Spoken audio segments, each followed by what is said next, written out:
And we want to have a more visual and accessible form to be able to show you things, because visually it really helps with sciences and breath techniques and exploring quantum technology.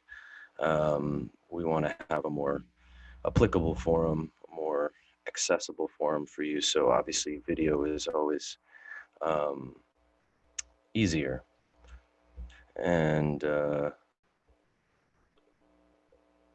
And so now we're streaming live on Matrix Body Mechanics TV on YouTube. I'll put the link in if anyone wants to check that out as well when we go through the portion where we'll be exploring more of the visual, the interactive dynamics.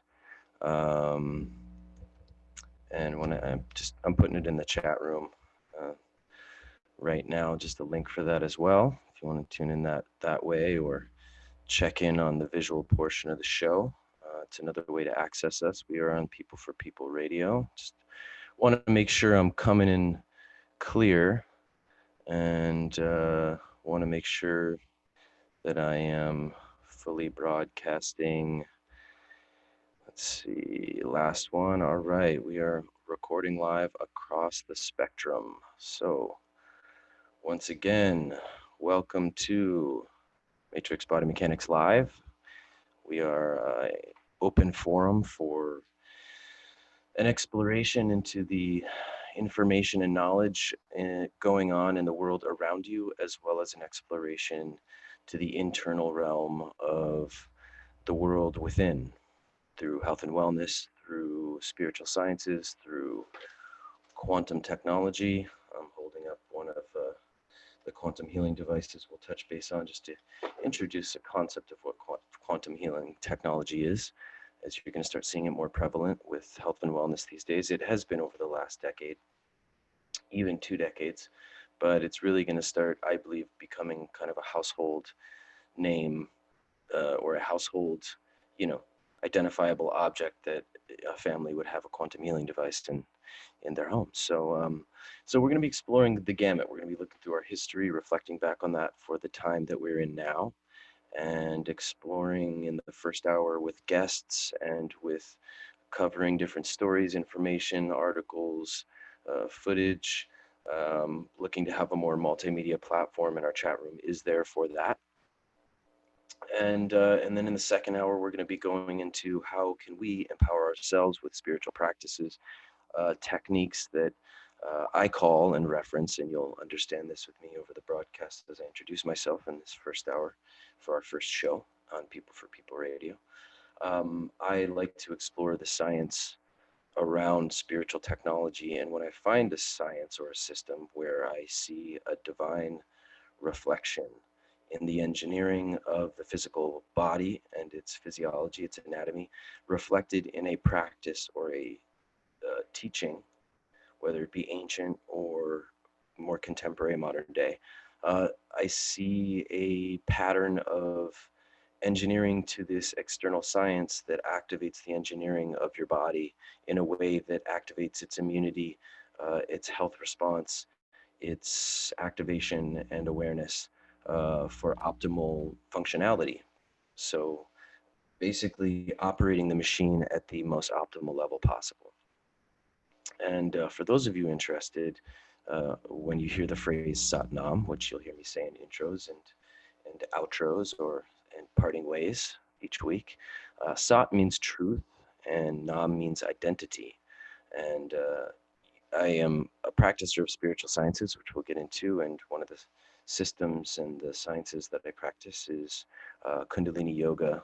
Of all the systems of yoga, and I've gone through every branch of the yogic sciences. I was raised in the Eastern sciences, but in Kundalini and in the system with the Sikhs and the Punjab, the chants are all deep ancient sounds that have different meanings. And so Sat Nam is true identity. So when we say it, we're acknowledging the true identity that is you, which is not necessarily at all the physical version of yourself, your egoic identification. We're acknowledging the divinity of the yogi, the spiritual being, the essence within.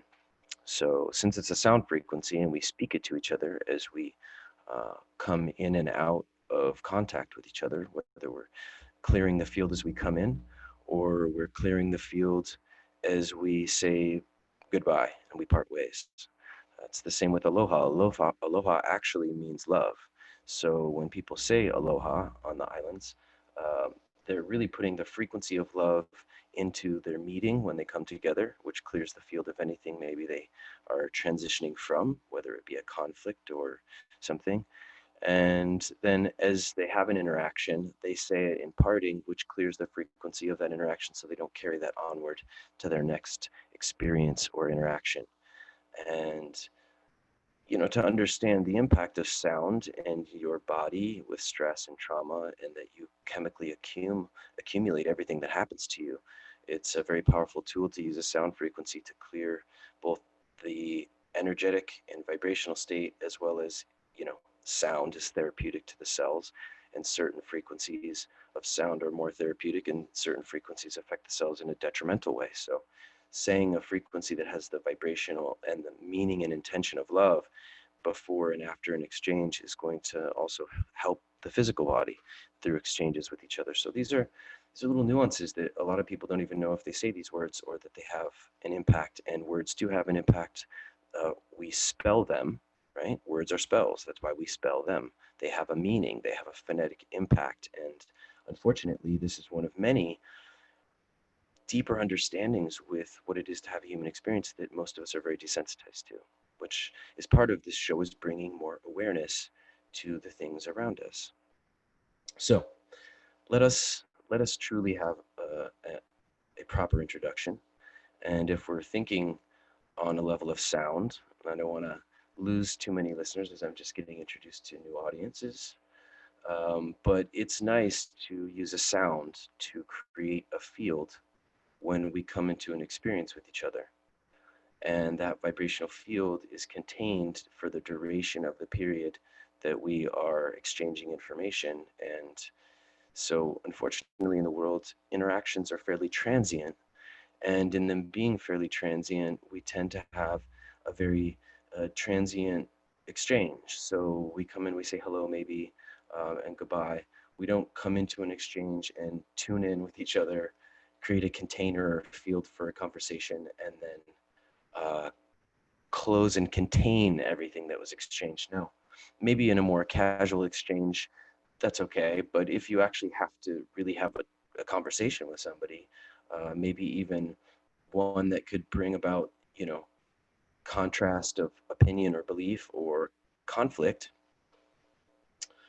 we still approach it in a transient way. So it doesn't feel like a container where everyone feels heard. So people get defensive and they shut down. So, and I learned this, of course, from my partner, like so many things, the queen and goddess in my life. And so she would really initiate us in having conversations to really create a container, which through experience, which will produce results for you. Is ultimately, you should really look for the results in anything that you put your energy and time into. If it doesn't produce results, it doesn't matter what the ideology or belief is. If it's not producing results that are beneficial, it should be looked at, explored deeper. So I've noticed that there was more of a feeling of containment in those exchanges when we created a container. So we're not going to do Om, or even I thought about Ong because it's a little bit far off from that, because I believe there's one of the psyops and the psychopathy at work in the West is that spirituality and the spiritual sciences um, are almost played out to be very new age and cheesy and spiritual, with some hippie guy looking really cheesy doing an Om that's very off tone. And I was raised in the Eastern sciences, which we'll get into. So before yoga and all of that was cool. And so I just have a different experience of chanting, of satsangs, of um, pujas, of prayer, of ritual, and I feel very blessed for that. But I'd like to introduce you to an alternative experience of that to maybe break some of that psychopathy. And so part of chanting or toning or Tuvan throat chanting or creating sound frequency is to create a harmonic sound with this instrument and machine. And that resonance can be profoundly healing to your cells. And so, but we're all very uncomfortable with our sound. It's actually one of my theories why we've been so obsessed with American Idol in the past, is because we are obsessed with sound because it's one of the braver and more exposing things and for people to share is your voice. I don't know why people are so uncomfortable with their voice and their sound. I was for a good portion of the first few decades of my life. So it's very captivating to watch somebody be brave and sing and express their sound, and especially do it in a very effortless and kind of objective, oblivious way where they're just conscious, they're just in the zone. They're completely oblivious, they're not self-conscious, they're just in it. So that type of a state is actually a brainwave state that we can achieve by just learning to tone ourselves. We have to get comfortable with sound. So I'm going to take you first and foremost through the 5 sounds you can make with your vocal cords so you can get comfortable with that. And then we're just going to pick one of them. And it's not going to be an ohm, and it's not going to be denominal to a religion. So you're not dishonoring your religion if you feel you are Catholic or Christian, and this is going outside of that. It's not. Prayer is in all religions, and sound is in all religions, and we're just doing generic sounds. So we're going to do all 5 sounds, and I'm going to show you where they resonate, and you'll be able to kind of see if you're watching on YouTube Live. And so the first one is ah. So ah. So I'm opening my mouth all the way and stretching it. And when I stretch it and extend it, there is a sound resonance that forms different than if I just kind of half-assed did it. Okay. So I'll show you the difference. Ah or ah. You can feel that I'm actually stretching my mouth. So ah, a. So, and by the way, where's ah? It's back of the throat, it's roof of the mouth. Ah. So a is more in the jaw and more down into the jaw and the bottom teeth. A, and then e. You can see e's in the back here in the cheeks. It's in the top part of the throat. E. O is in the jaw and the front and back of the front teeth. O and u. U is just front teeth, back of the teeth, and part of the jaw. U, so that's it. A, E, A, O, U. And you can actually explore and exercise your sound daily because it's an instrument, and it's just, so we're just going to choose. Let's choose ah, okay? And we're just going to do a little tune in, and I hope you do it with me. And if not, it's cool. I'll set the tone for the field. But when you're around people, what's really cool about tuning in is that when the sound vibration harmonically plays off of each other, and your sound plays off of each other, there's a dynamic resonance that forms that is even more powerful. So, which is why it's really powerful to have people chanting in harmonic tones with each other. So here we go. Take a deep breath. We're going to take a couple deep breaths. Just inhale, exhale. And then on the third one, we're just going to do ah. Okay.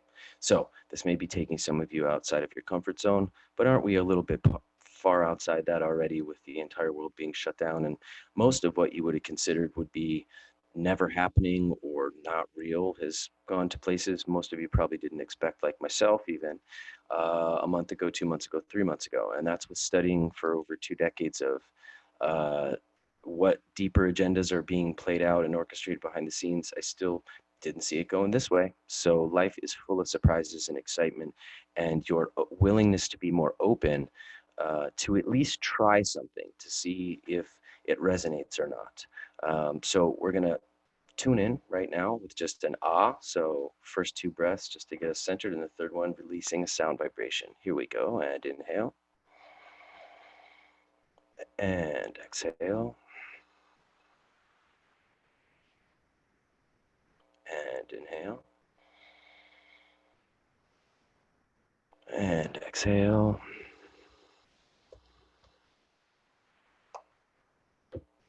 And inhale to tune in.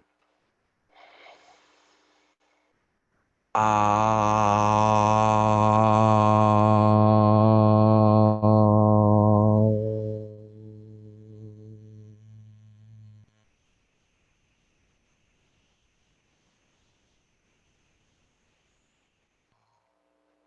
Good. And just take a deep breath after. And exhale when you're ready.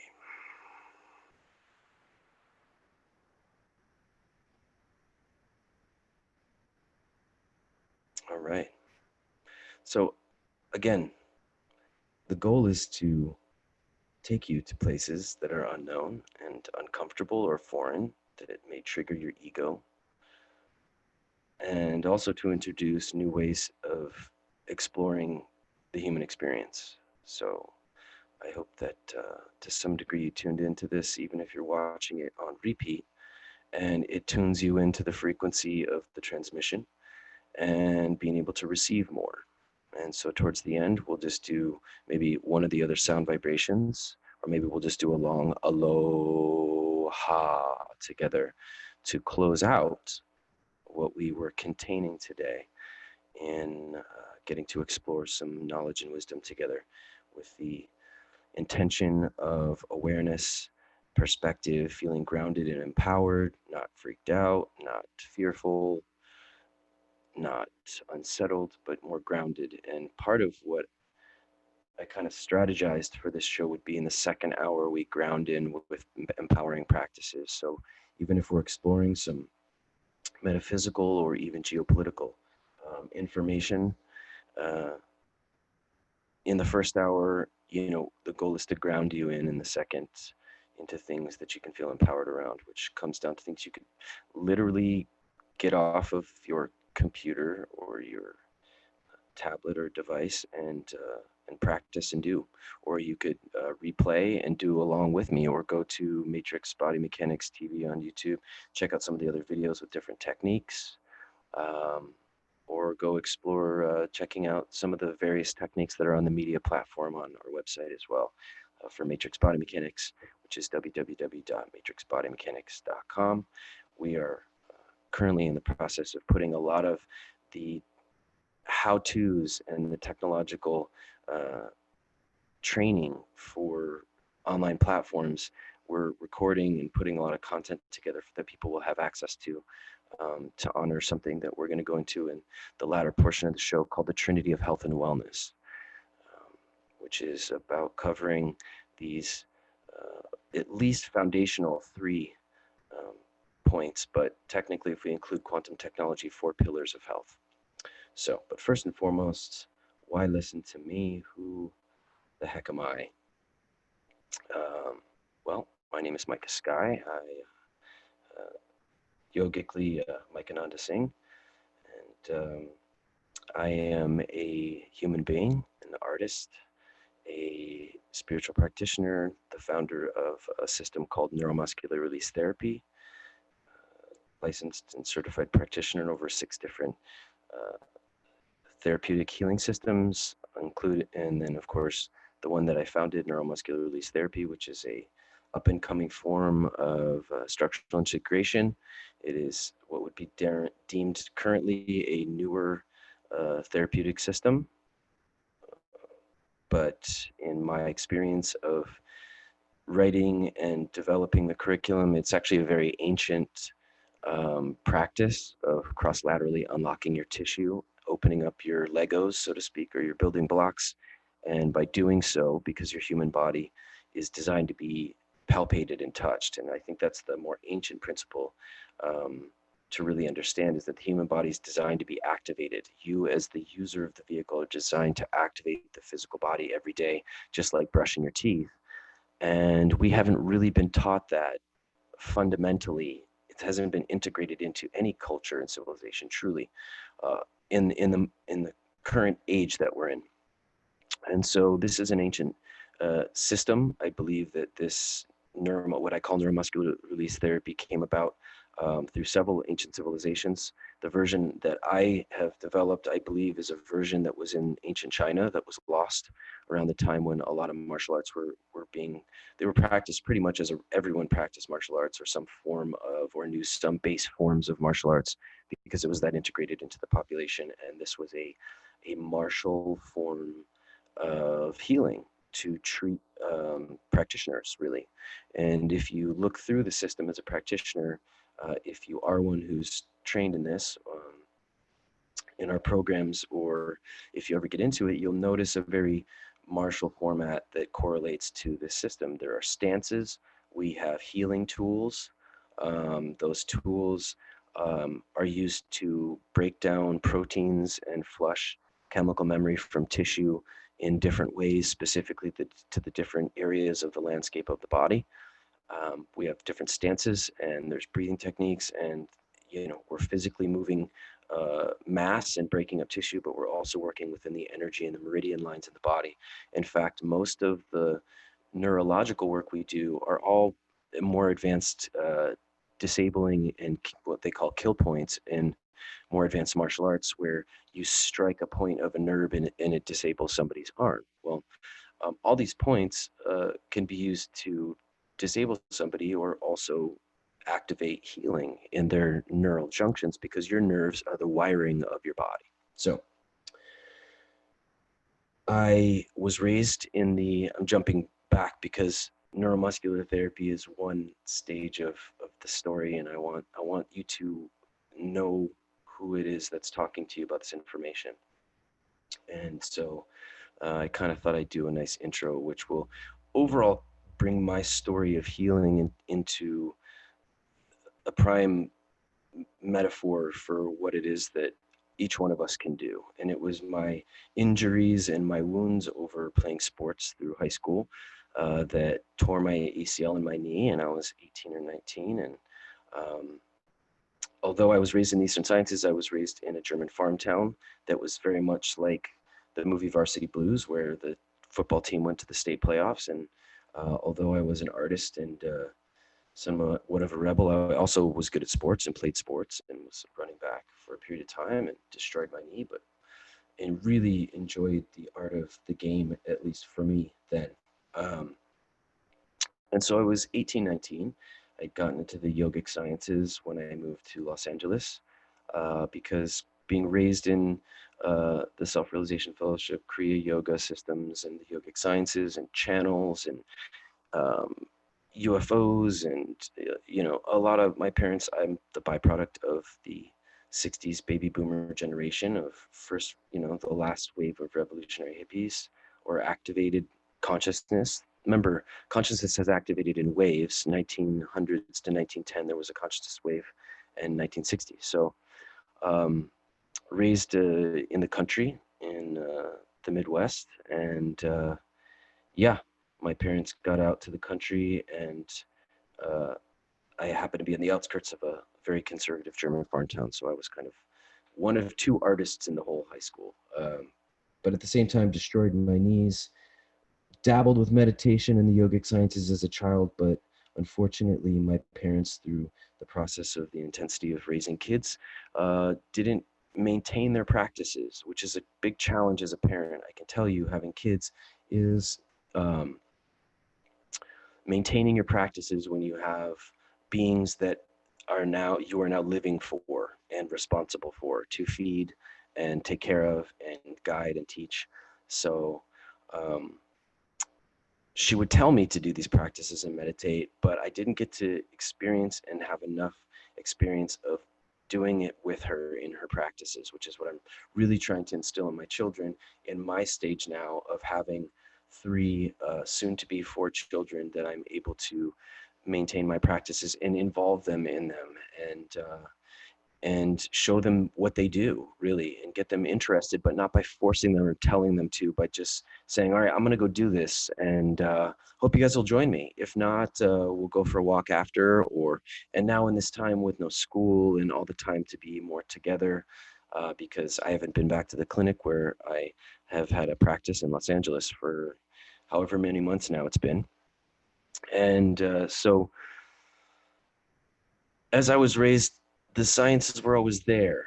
My parents were married by one of the last living disciples of Paramahansa Yogananda. I was born into the SRF, family, and it was something I was ashamed of as a kid, because yoga wasn't cool then. So people would be like, "Where were your parents married?" And I would say, "Oh, that one church down by all the rest of them." But then eventually later it became cool, and it was just such an interesting thing for me as, kind of a child in the West, but raised in Eastern systems with Indian people and satsangs, and my mom's followed Amachi, the hugging saint, for 20 plus years. And so as little kids, we were, constantly, she was just a figure in my childhood. So um, as it became cool and I moved to Los Angeles and it got into, I actually really tapped more in for myself to take the Kriya initiation for Kriya Yoga, and was meditating every day. And that began my journey on the yogic sciences.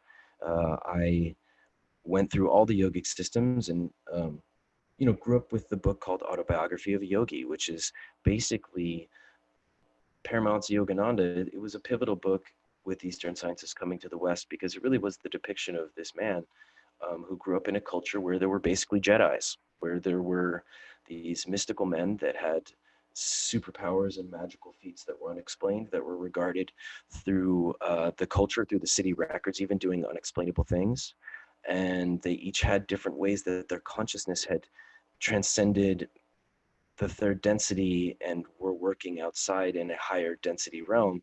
Um, and many of these depictions were recorded through the records of history in the city, of the civil records, state records. And so eventually, as I went through my Cree initiation, um, it was always an understanding that either you would find a teacher or a teacher would find you.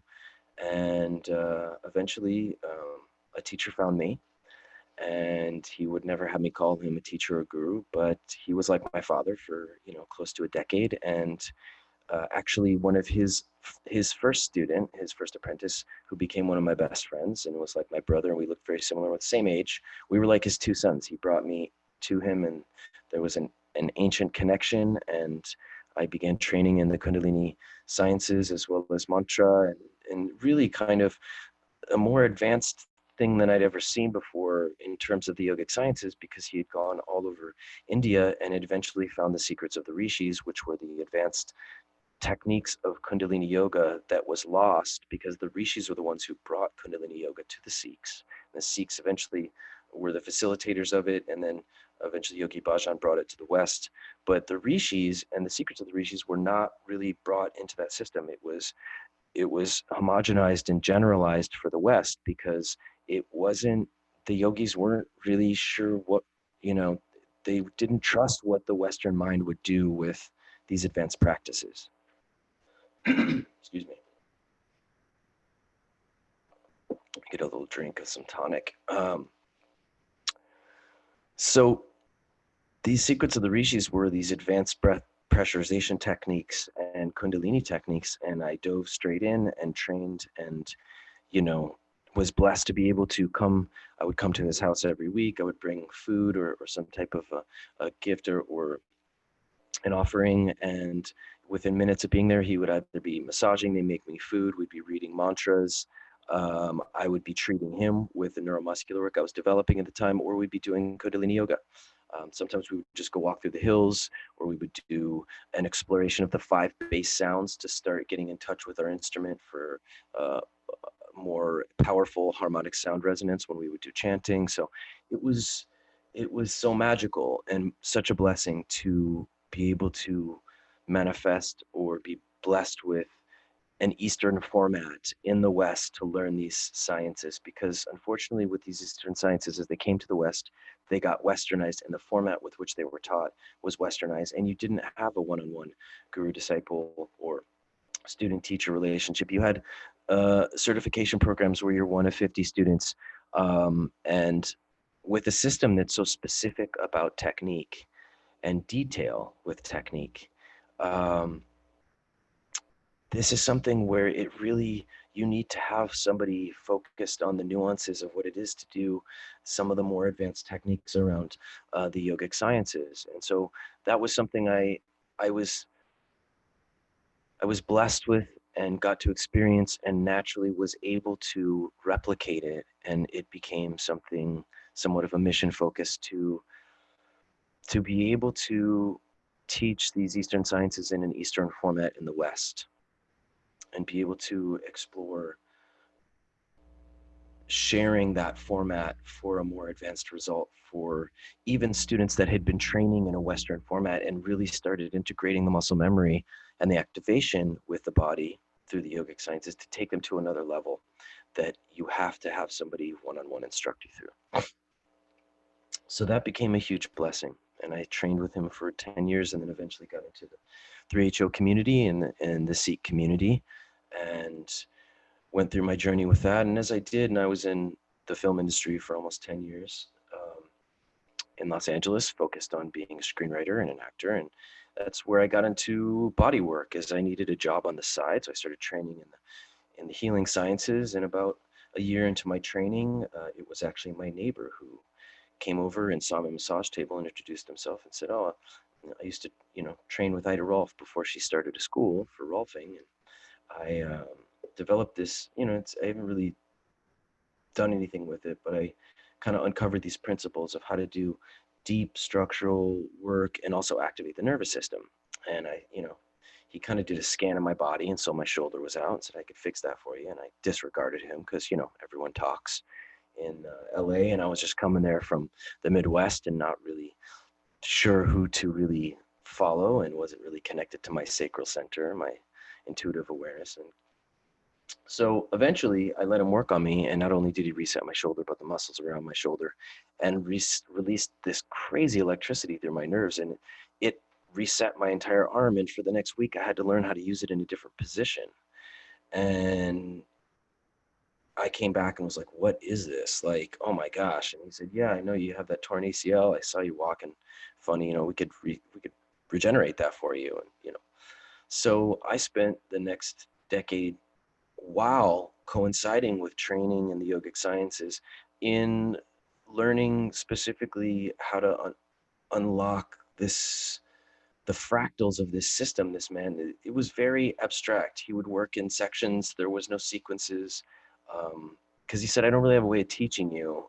I could just do it on you." So through my body getting fixed, I was able to internalize and uncover these dynamics over a decade and started developing the techniques. And then a pattern started forming as I started integrating it into the people I was working with as a massage therapist, and eventually transitioned into working in clinics with doctors and patients, and a pattern that correlated to all the other sciences I was trained in, including shiatsu and licensed reflexologist, any patterns or training with martial arts that I had or qigong and the meridian systems. And I started to see a cohesive pattern. And in that pattern, this system started to come through, and I just started tracking it and eventually wrote a manual for it. And it's been, a 20-year journey now. I've been doing this work on people for 20 years. I've seen thousands of patients.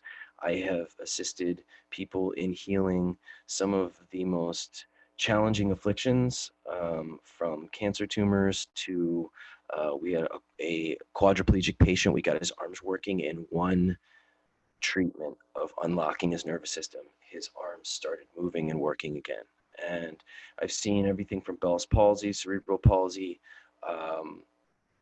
Parkinson's, MS. I've never seen anything resetting the nervous system and activating what we call the inner physician.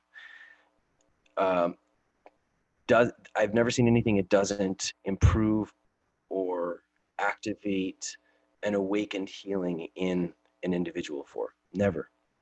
And I kept trying. I mean, spirit kept, the divine, God, whatever you want to, whatever you resonate with, the universe kept bringing me individuals that I kept being like, I don't know if this will even, I mean, wow, okay, quadriplegic, paralyzed from the neck down, jumped headfirst into shallow water, broke his neck at 18.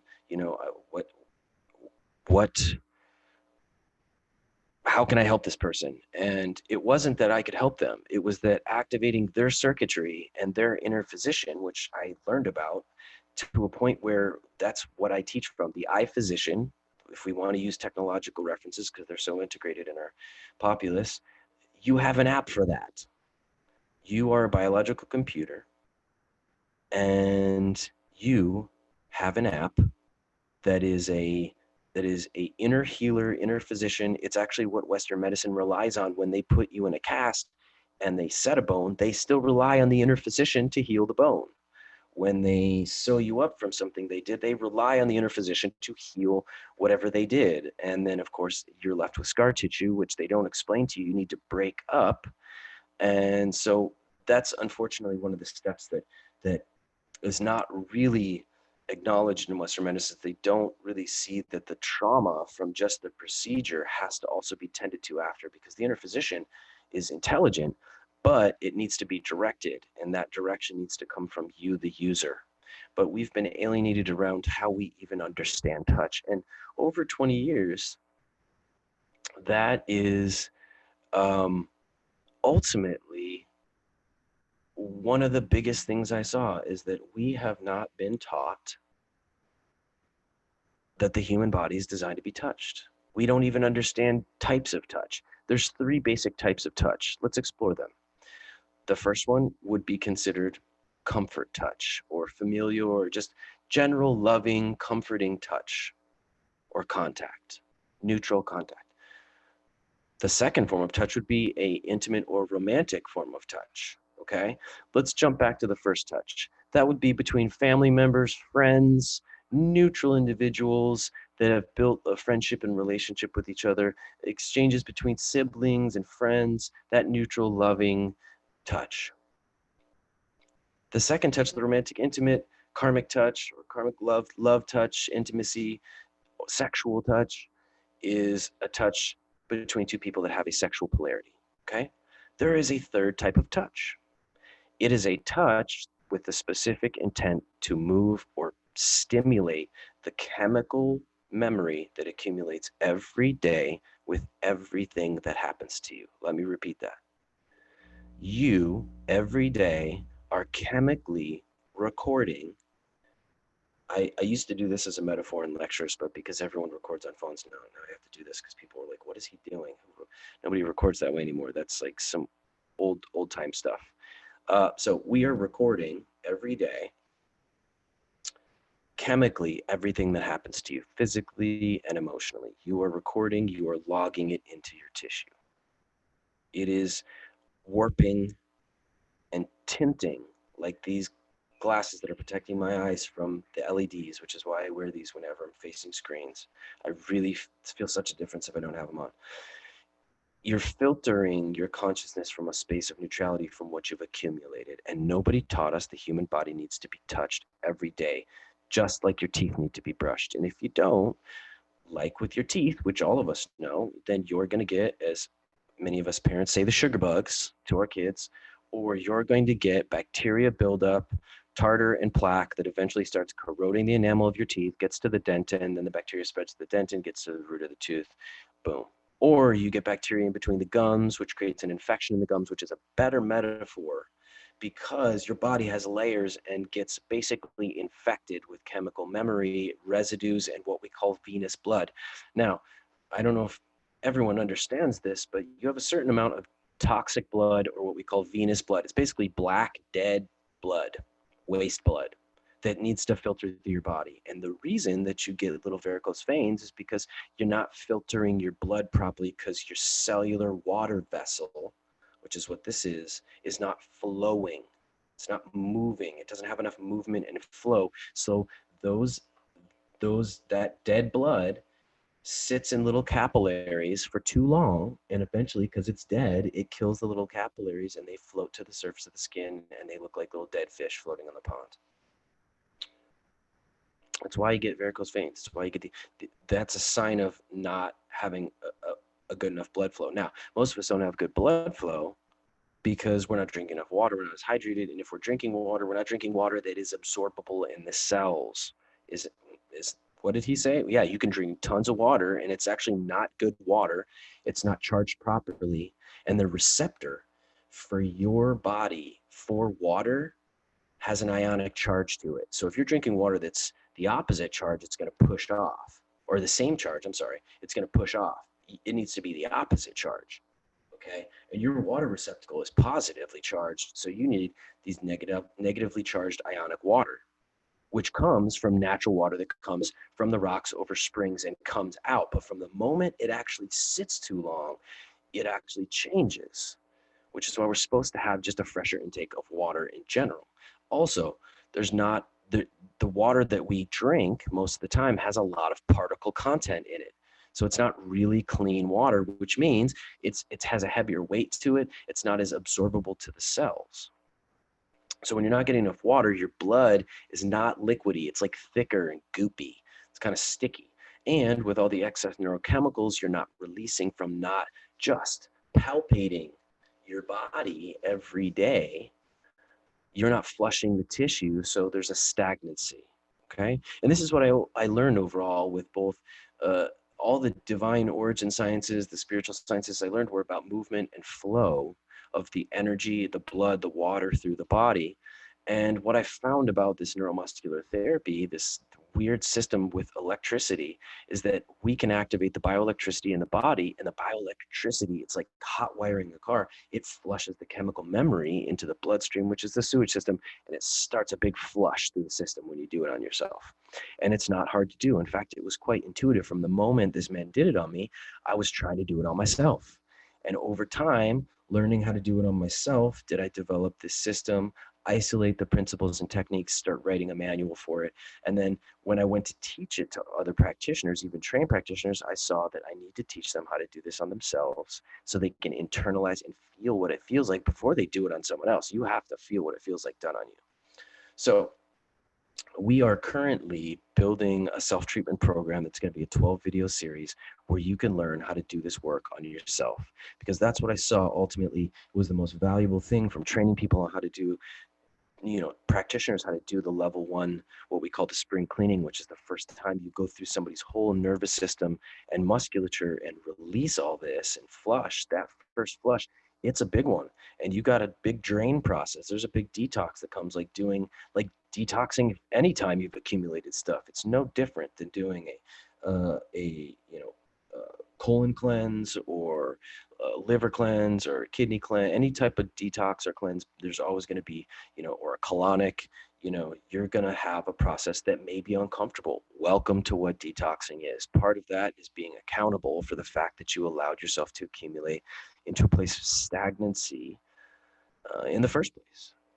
So that in and of itself is just, it's your rite of passage, because from there the detox goes away and there's only progression and building and regeneration from there. It's a beautiful thing. It is, you're rebirthing your past. You carry it chemically. Most of us don't realize that. And so I went through a journey of this rebirthing and digging out my mommy daddy issues and being picked on when I was 6 years old and all these components. And I had to go through them. And the weirdest thing was when we would access them chemically, I would relive that memory or have a face, or I would like start weeping like a little boy, and it'd be like, why am I crying? I'm not sad in this moment, because we were accessing memory that was held that never should have technically been there. I was in a state of abstraction. I had accumulated all this stuff. And even though I was born into a household of the yogic sciences, Eastern sciences, my mother would massage me before I go to sleep at night. So I got more touch probably than your average Western kid, American kid. I still had accumulated so much just living that hadn't been, because think about it. If you're recording chemically everything that happens to you 24/7 and you get 1 hour massage a week, let's look at, I'm not that good at math, but 24/7 you're chemically accumulating to an hour of taking some time to have somebody release superficially, most people, superficial tissue massage. So, or let's say you do a yoga class a week or a yoga class a day, that's 1 hour to 24 hours of accumulation. So I saw that there was a necessity in understanding the engineering, and also at first being confused and being like, okay, let's say that there was a divine creator that created this organic machine. Why wouldn't you just design it to where you feel things and physically do things, and it just drains out? Doesn't that seem like a better idea and make space for the next round? I thought, why does it stay in there? Why doesn't it have a natural release process? And then that was, there were mile markers for revelations for me. And that's when I saw, wow, because the divine creator intended the user of the vehicle to be accountable for everything it's gone through And technically that accountability should have come within a 24-hour period of you experiencing it. You could just flushed it right out of you if you knew how. Just like, listen, if you ate something, some crazy chocolate dessert, and then you brush your teeth after, before you go to bed, you're getting that chocolate out while it's fresh. If you don't do that and keep eating more food, and 2 weeks later, your mouth is going to be where it's at in terms, and we understand, I keep bringing it back to the dental reference because everybody understands, even if you're not super educated, that your mouth gets funky if you don't brush your teeth. Your body, do you really think your body is different?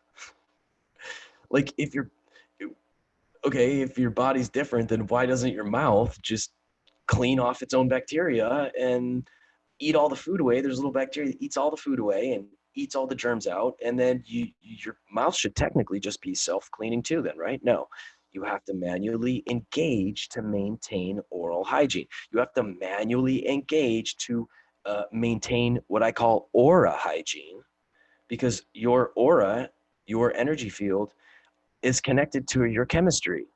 So imagine there's an energetic attribute to the chemicals that release from your brain to make you feel angry or happy.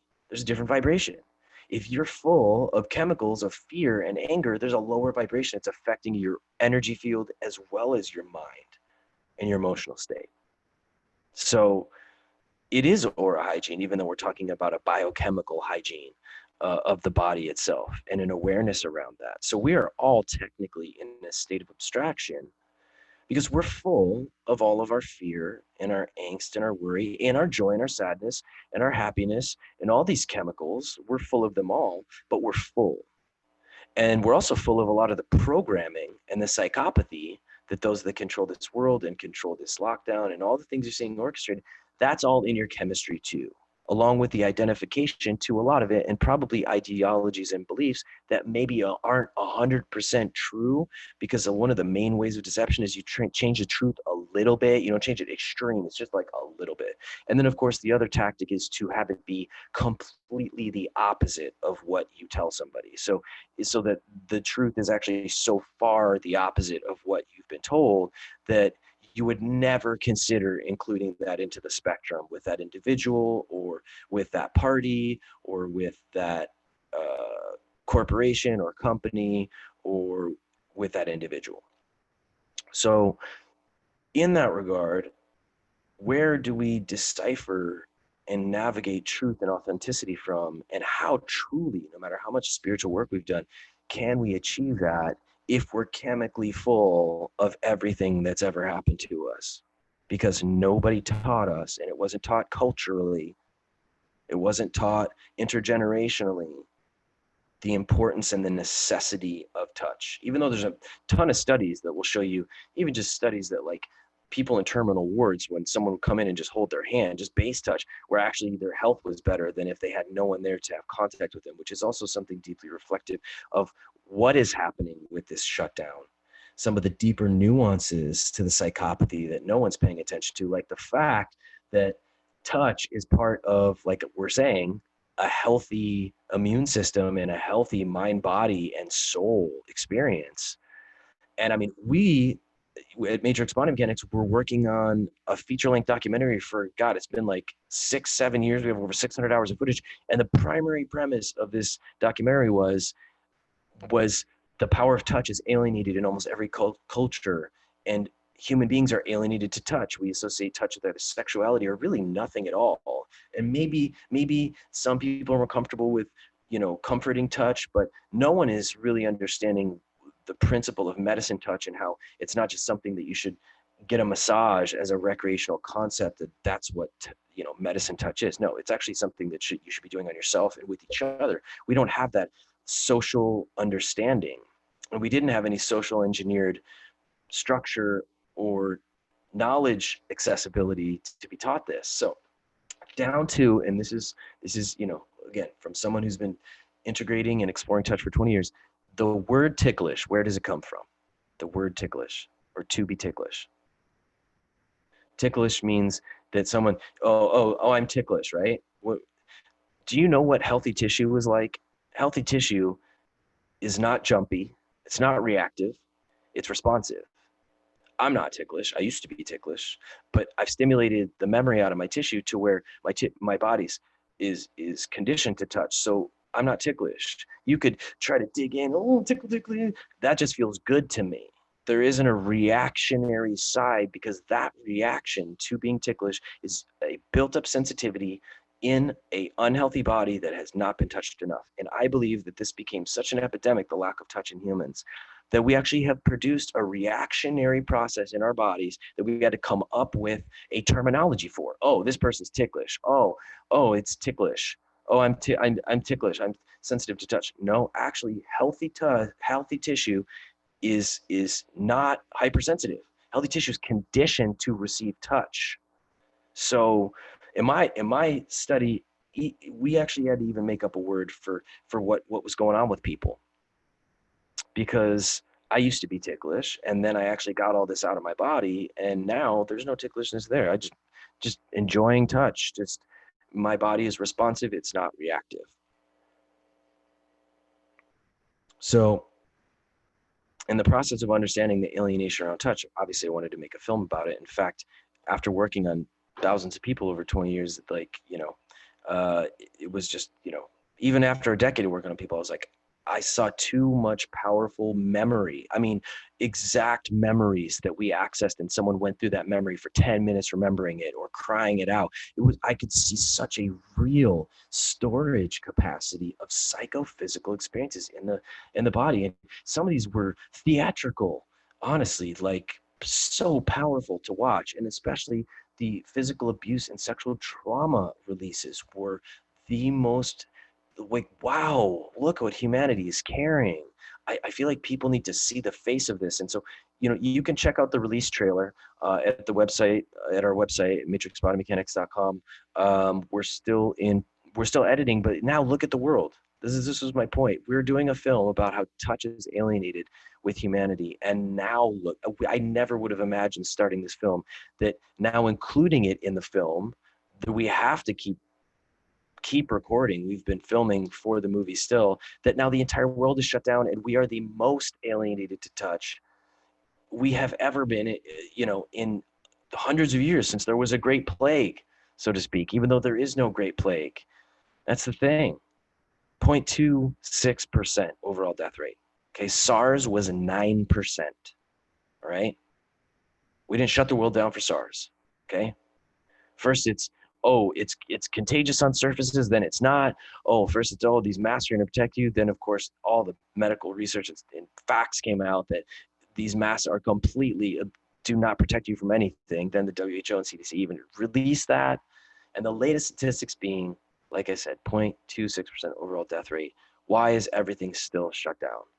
Sure, maybe you thought it was something bigger, cool, shut everything down. But once that information is now accessible and public, why are we still shut down? Why did two people that came out to this island on my media team, who were going to come out and help my auntie, who has an 85-year-old husband and had a separate unit for them in her space, why were they detained at the airport, one of them arrested, and then forced to be escorted to a state-run hotel room because they tried to accuse them of paying to stay in her place, which they did not. They were coming out to help her.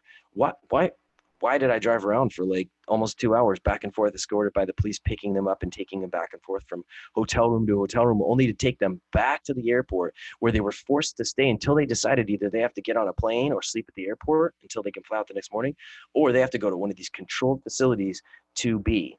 They can't go to our aunties, which we set up as a designated quarantine area that had all of everything they needed, their own lavatories, everything set up for them out here. Why are we going through this? Well, because we are one of the lockdown states here in Hawaii. We are one of the states that, I hate to say it, I don't prescribe or identify with any party. Never have. I just don't. I don't believe that it has any relevance. I believe leaders are chosen and not elected. That's just my experience. You can believe whatever you want to too. That's a cool thing about life. And if you're super solid in it, then that shouldn't threaten you. That's my experience.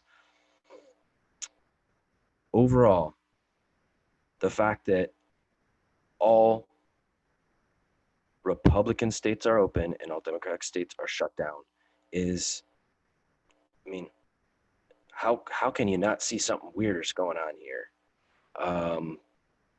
I can't go back and help patients in the clinic that are on a regimen to that have immune disorders and specific health conditions that were expecting to see me for the last 3 or 4 months. I can't go work and see these patients in the clinic in Los Angeles because they're continuing to shut it down there with, at least in a city of 33 million, 2,000 cases. Seasonal flu takes 6,000, has a death rate of 6,000 people per year. 2,000, just over 2,000 is what we had in Los Angeles. Okay, so for 1/3 of the impact of the seasonal flu, a city of 33 million has been shut down. So there is something deeper going on. If you don't see that or don't want to, that is your choice. It's all about choices right now in this time period. But to understand that the best and most grounded platform for you to experience truth or discover truth or uncover truth is from a clean vessel that is not holding the chemical memory and suffering that you've collected, that nobody taught you, what you kept logging in. Now, especially in this country, we don't really have a rite of passage for men and women. They're not really raised cultivating experiences with male and female role models to really kind of help them to evolve from children into adult bodies. So we have a lot of human beings that are just little kids in adult bodies chemically. They're holding the chemical patterning of the little kid versions of them, which is why you see the 60-plus-year-old corporate business owner having a tantrum in traffic because somebody cuts them off. A tantrum, the act of a child. Because although he might intellectually be in this other place, his nervous system is still wired from that should not ever be there. Because all the versions of you every year before this one were less conscious. And if you're chemically holding them, you're going to move and be re-stimulating those chemicals. And that is where that interference comes from that blocks us from more progressive, conscious, evolutionary patterning in our behavior and our lifestyle. So yoga can help open a lot of it up, but the concept of body brushing or the understanding of the brushing of the teeth is the most important outside of practices like yoga or martial arts. You still have to have some practice where you're in a state of passivity, receiving the release as it's happening. So over the journey, exploring the Eastern sciences, developing neuromuscular release therapy, I began lecturing, started matrix body mechanics, and began training practitioners. There are 25 neuromuscular therapy practitioners in the world currently, only 25 of us out there. So it is a new system, a very ancient system, but new and back into the world. And it's been my vision that the first 100 practitioners would be beacons for the system, and it exponentially spreads from there. So I truly honor each individual who has chosen to go into detoxing, transforming, rebirthing themselves. And that's the necessary first step before you could even think about doing it to someone else, is to take that dive inward. Just like the ultimate doula is the one that's given birth to several children on her own, and she can tap into that deep level of empathy. As she connects into the frequency of what her body's gone through, she becomes the ultimate custodian to help the next mother. So it is a rebirthing process, and a lot of it comes into facing things we don't want to deal with or we've buried away, which stems from an ultimate exploration along my journey to look into how we do everything in life for one of two reasons: to avoid pain or to gain pleasure. Everything in life can be broken down to one of two things: to avoid pain or to gain pleasure in this life. And when you accumulate your memory over time, it gets inflamed, because remember, these neurochemicals, acetylcholine is the primary chemical for movement. and various neuropeptides, neurochemicals are the feelings that you have. Those chemicals, they have acidic bases. They become rancid over time. That rancid acidic chemical accumulation sits in the nerves and starts corroding the two proteins of the nerve endings, which starts wearing out your nerves. Which is why I learned, even for myself with my injuries, that neurological degeneration is the number one cause of cell degradation and disease. And so after working with this man who introduced me to the base principles, and then honestly the version he did was very medieval. It was very primitive. It's very primal and almost medieval torture-esque compared to what I formatted that would have been more applicable for other people. And um, going off the base principles and techniques that I uncovered from what he did. And we regenerated my ACL. My ACL was completely regenerated. I went to the doctor that examined me and told me I had to have surgery, and he just couldn't believe it. He really didn't know where to go from there with his practice or with his understanding of the body and medicine. And it was a powerful uh, turning point, I believe, for him to see something he couldn't believe that the body did. And that's primarily because, unfortunately, in the closed body of occult Western medicine, which it is a closed circuit of information that has a very occult format where they have students with very little sleep and they're bombarding them with information. But with that, at the same time, um, they're not taught how smart the body is. They're taught it can kind of generically heal, but they don't really understand that if you could activate the nervous system, the body does an entire sweep of itself. If you just stimulate and touch the body, it and animate it, it wakes up and it starts running an analysis of itself and starts fixing things. And it has an entire diagnostic awareness for everything that's wrong, where they're guessing and trying to treat the symptoms on the outside. I had a patient who had a heart murmur and she got talked into open heart surgery for a heart murmur, only for them to crack open her sternum and do open heart surgery on her, only to say, oh, nope, that wasn't it.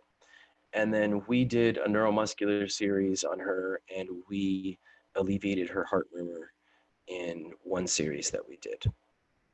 And it was just so sad to see that she got talked into open heart surgery at like 37 years old, for them to just go, nope, that wasn't it. And then we had to spend the time digging out the scar tissue along the sternalis muscles and the sternum and clearing a lot of the trauma in the scar tissue from what was done for no reason, for a guess, for trying to treat a symptom on the outside, guessing. So you don't have to do that. We just need to give a little more respect and props to the inner physician, the inner healer, whatever you want to call it, the eye Jedi, if you will.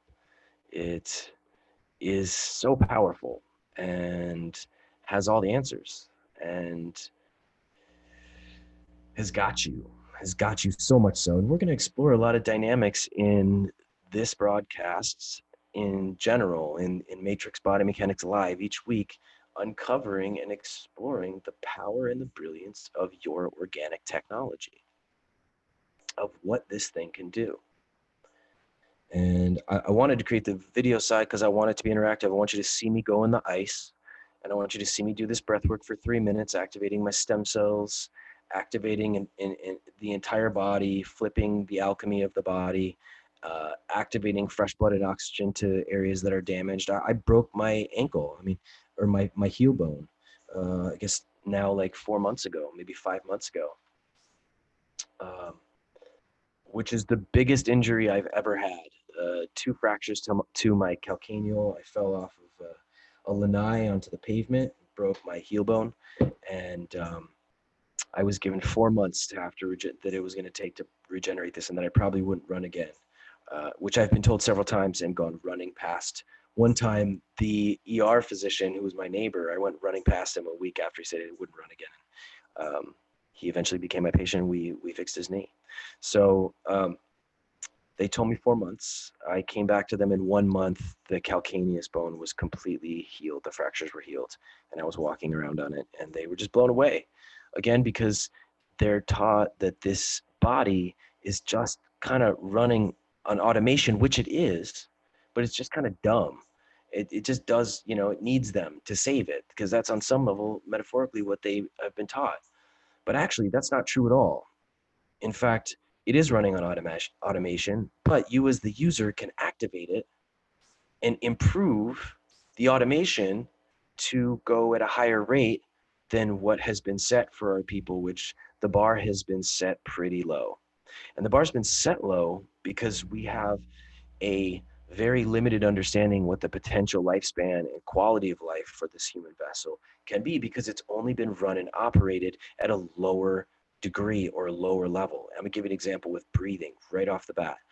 Most of us don't breathe properly. We don't breathe deeply. We don't breathe through the nose, through the throat. We don't pull deeper, elongated breaths. We don't breathe into the upper respiratory. We primarily breathe into the stomach down here. We don't breathe up here. See the difference? We breathe in the stomach and the lower. We don't, see how I'm breathing into the upper respiratory? You don't see this coming out here. Everything is lifting, but we've been taught that we're actually supposed to breathe from our belly, which is not true. Your stomach's for digestion. You want to fill the upper respiratory, then the lower respiratory, then the stomach comes out a little bit at the end.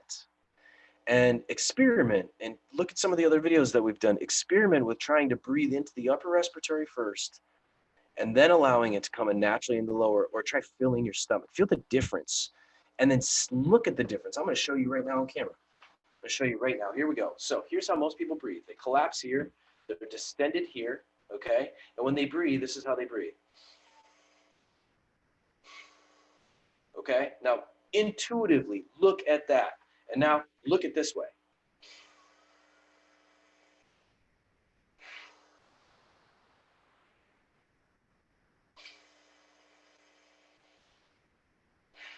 Okay, that's the way I'm telling you, you are designed to breathe, and then look at this way. Some part of you has to see that the second way does not look correct. But here's the thing. If we're collapsed in our chest here, we're looking for expansion. We're not open here because that's been collapsed. Now for women, it's because you develop here and our oppressed world sexually stares here. And so you feel that as you're developing as women and you collapse your chest. And so you look for expansion, you go down here and you collapse like this and your shoulders collapse forward. For us men, I don't know if anyone's ever seen, and we will get into this on one of our shows. I don't know if anyone's ever seen a genital mutilation. I'm sorry, circumcision. I mean mutilation. A baby, when it's mutilated, curls into a ball like this, screaming. I know, unfortunately, from personal experience, deep within my psyche and nervous system. But I broke that cycle for both of my sons, and they have a very different neurological constitute than I do. Have to say, I've had to do a lot of work to actually clear that trauma. And actually, in neuromuscular therapy, there's a sequence I do for men to help clear the trauma from their lingams. Lingam is the word because I don't personally resonate with penis or vagina because they're ugly words. And we've put those ugly words phonetically to things that we want people to be uncomfortable around in this country, because that's how deep the psychopathy it goes in terms of conditioning. Here's another good one. Don't talk to strangers. How about this one? Private parts. We have conditioned on some level this repression that then has in turn made us more obsessed with in a way that warps to perversion, because we're not taught the nobility and the sacredness of the sexual sciences, or what it even is to feel sexual polarity and be able to just be neutral with it and not feel uncomfortable or react in some way that's either aggressively repulsive because people get defensive when they feel that energy, or inappropriately accessing the feelings of that energy without having a grounded center. We don't even know how to feel sexual energy in general. These are different attributes that are alienated with our people, and they go so deep and they're so uncomfortable for people that we don't ever address them, which is a beautiful metaphor for what happens to the chemical memory in your body. When you're collecting trauma and memory, it starts getting inflamed and it hurts. And so what do? Instead of digging into it, you avoid dealing with this knot here and you just let it fester and grow. And then of course,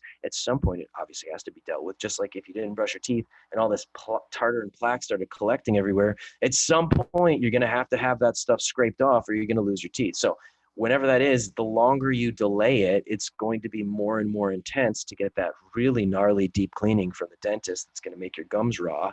But that's how deep they have to go under the gum line to even clear some of the hardened plaque that was once tartar, tartar being soft, so it would have been easier to get rid of, but you weren't on top of it. So it hardened to plaque and started corroding the enamel. You see? The same thing, you have a muscle tartar and plaque that collects. You have a neurological residue and bacterial infection, so to speak, that collects without flushing the memory of your body, of your stress and your trauma. A good friend of mine and who I would consider to be a mentor, he would humbly probably say no. Um, Christopher Maurer wrote a book called Free for Life, and he references stress and trauma as strama, because on some level, it doesn't really matter if you experience general stresses or significant traumas, which would be stress that's more destructive or negative to your system, that would be maybe larger events that would, implicate traumas inflicted in one's life. It's combined in one soup chemically. It all becomes part of the same issue soup, because the issues are in your tissues. And that's one of the reasons that we're so reactive and reactive, not responsive to some of the the psychopathological manipulations that we're seeing right now to divide and conquer, to create pressure and division with race. I mean, I've been amazed. Like, I have been called, I think 2 or 3 times all the time I've been on social media, I've been called racist comments, that I was a racist because of posts that I've put up, where I sometimes wouldn't even put any words. I would just post it to, what do you think of this? No words, no like, yes, I support this post. Or sometimes I would post one that was actually reflecting the absurdity of this, and someone would read it the other way. But the point is, there's such a tension and pressure right now, and that is externally happening because that tension and pressure has been building within us. And we have not been taught an outlet, or that we need to brush our teeth. So everyone's got funky mouths. And so, like a funky mouth, the breath is stinky. So everyone's funky mouths are putting breath stink out, and it's all circulating right now. But let's take that stinky mouth metaphor and put it towards ideologies and thoughts and posts, and everyone's trying to figure out what's truth. So I'm going to speak it in the most authentic place, and I'm intuitively a lot of times guided to different posts to invoke awareness and go outside of a narrative, because I myself have been deeply humbled, because I have been affected by the mainstream media narrative. I've allowed myself to be manipulated, and I have a clear and present awareness experience that things that I was being manipulated on by the mainstream media, I am not being affected by, and I can see through them, and it's not going away. It's a level of awareness. The same things that were funnier aren't even, because I'm seeing a deeper orchestration to them. Now, I'm going to say this first and foremost. I've never, ever been a Trump supporter. I've never liked the man's egoic constitute. His mouth, he has to have an open throat in human design. He's just talking smack all the time. It was because of my overall distaste for the archetype that I know of this old paradigm masculine being that I'm over personally, that allowed me to filter and receive this mainstream narrative on all these things that they were putting out there, that I was laughing at or triggered by or fueled by, until I started to get back involved and invested. And that kind of brings me full circle to what my Facebook Live teaser for our show today was reflecting, which is, almost 10 years ago, I had a radio show called Esoteric Action Radio. And so to tie up our timelines, I was in the film industry, and then I met one of the greater spiritual psychic beings in my life. I got to live with for a year, and I saw great earth changes and the end of the civilization as we know it in some very powerful visions in Los Angeles, and I knew I had to get out. And I, against many of my friends and colleagues, even to their surprise, they never thought I would, I got out of Los Angeles and came to Kauai. I was guided there through visions, and a patient of mine talked about this island, how magical it was. He used to describe their magical Balinese Shangri-La property. And eventually I made it out there and became friends with those people who have that magical property. In fact, my friends and colleagues who came out here were supposed to go stay at that property before the police detained them at the airport and have forced them into this tiny little hotel room. They were planning on being at this magical place where they had their own unit and on this magic property. It's so special that they were looking forward to. So when I came out here, I was out of the film industry.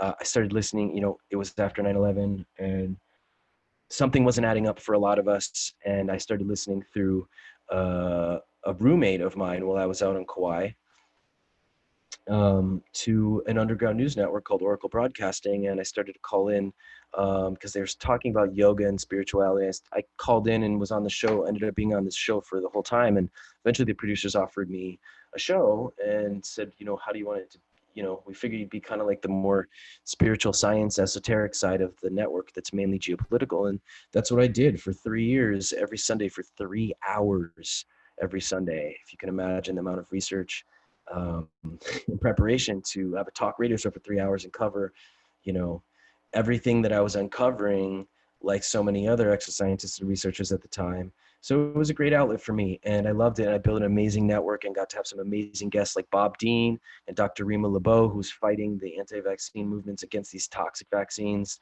15 years ago, fighting Codex Alimentarius. Look it up if you're not familiar with what that is. Which is a legislation put in place in 2010 to control our food. It's the reason that they tried to push the radiation of almonds and even tried to push recently the radiation of eggs. Just look into a lot of the stuff, Agenda 21, all these.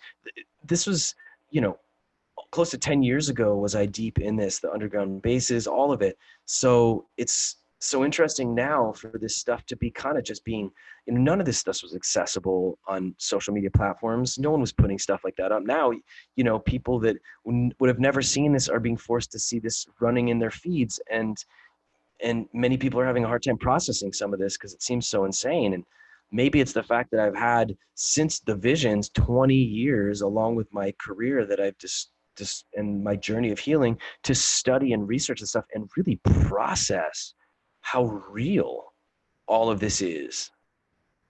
So now, as it's coming up, 8 years after I thought that it was about to all go down, which ironically we tied to our calendar, which they've now discovered, by the way, was 8 years off from the Mayan calendar and our Gregorian calendar, which actually puts what was we thought was 2012 now in 2020. It's a weird full circle then to be called forth to be able to have a platform on the radio again, because after 2012 I took leave. I felt like I did my service on the public forum. I had just had my first child, and it was just a lot in general, and so I just focused on my family and focused on the neuromuscular work, and saw that this chapter for me, if these great changes were happening now and we're down the line, I wonder how many years I have to develop this science out and help heal as many people as possible. So it's a very powerful time, full circle, to have the matrix of consciousness initiate a platform radio show to come back around in a time when in a time 10 years later from what I was just so deeply guided to bring awareness and help people prepare for. Apocalypse means great revealing. There is a lot of great revealing coming. And I have to say, whether it be scientific or, military network intel that I developed over having a show for 3 years covering this stuff, it became a huge blessing through this process of everything going on. And also why I felt kind of compelled to do a show again, because that network stayed with me. Even though I stopped the radio show, that Intel network was always keeping me updated on stuff. So I was checking in and keeping tabs on everything going on. A big portion nobody talks about is the great earth changes that I've been studying for 20 years. That, go check out Dutch Sense on YouTube. You can get a weekly forecast of the tectonic plate expansion process and its dynamics, and how the pressure is shifting in different ways, and he predicts them. I mean, he's gotten so accurate at doing it.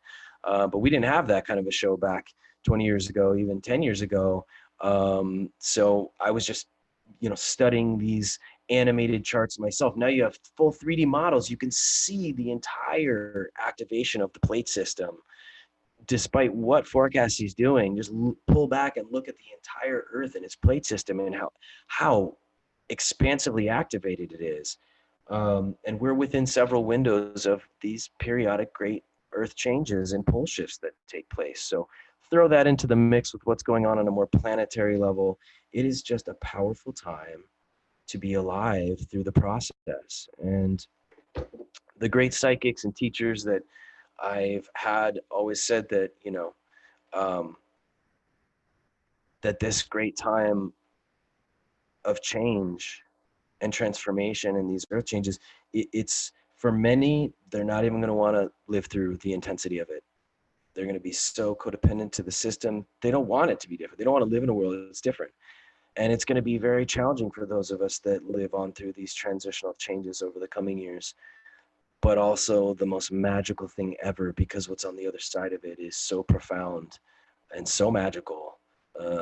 Whether you believe in a dimensional shift that's coming, or an awakening of consciousness to a higher frequency of existence in this world as a people, it's going to be super magical. But it's going to test each one of us, which is why having spiritual practices, having tools to ground yourself, to regulate your circulatory system, your heart rate, to calm and be able to calm your psyche and your nervous system down, and to have more control over this vessel, to be able to walk in a more sovereign space through whatever great change comes.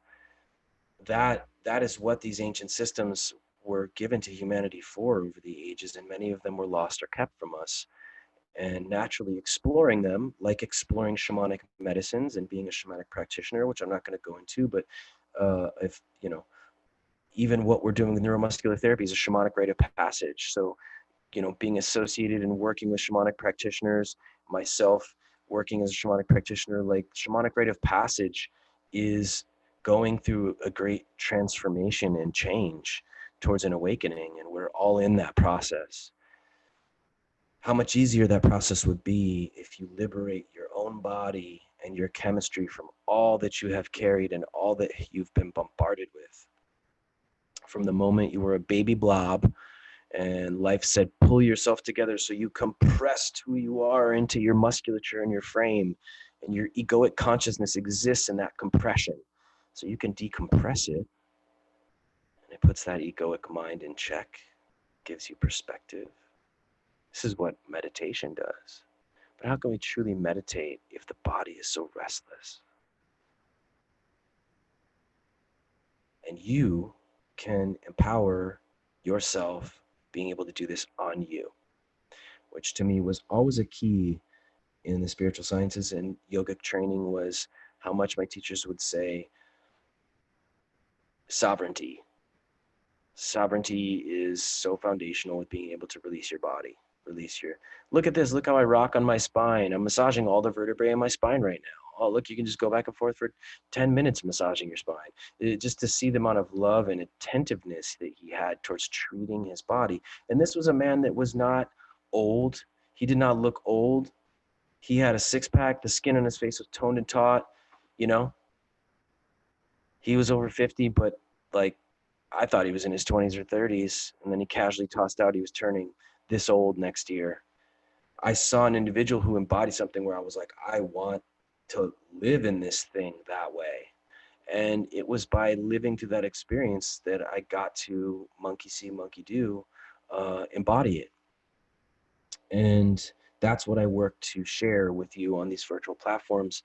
And also, again, We're opening up these kind of Jedi training packages where we want to take people through transformations where we are able to take you out to this sacred land and take you through a transformational process with the yogic sciences, different types of Shaolin martial art conditioning, hiking into the mountains to spring water, to fill up for spring water, um, biochemical nutrition, neuromuscular therapy, transformational journeys that I would have loved to have been able to go through when I was first discovering how much pain and trauma was in me, which was when I first got this work done. I could barely stay on the table, and I saw straight up, wow, look how much stuff is in my body. I can't even lay on the table when he's doing this to me. And it was super frustrating because I honestly saw, wow, I'm really screwed up. I have a lot of work to do. But I also saw, wow, I'm so grateful that I started this now rather than a month from now or a year from now, because it would be that much worse because I had an instant gauging of how much pressure and trauma was in my system. So that's what I try to share with patients when they feel overwhelmed at first, when we start opening up the system and we see how sensitive or painful it is just imagine how much more intense it would have been a month from now if we didn't do this. You'd have a month more stuff compressed in here. And it is a powerful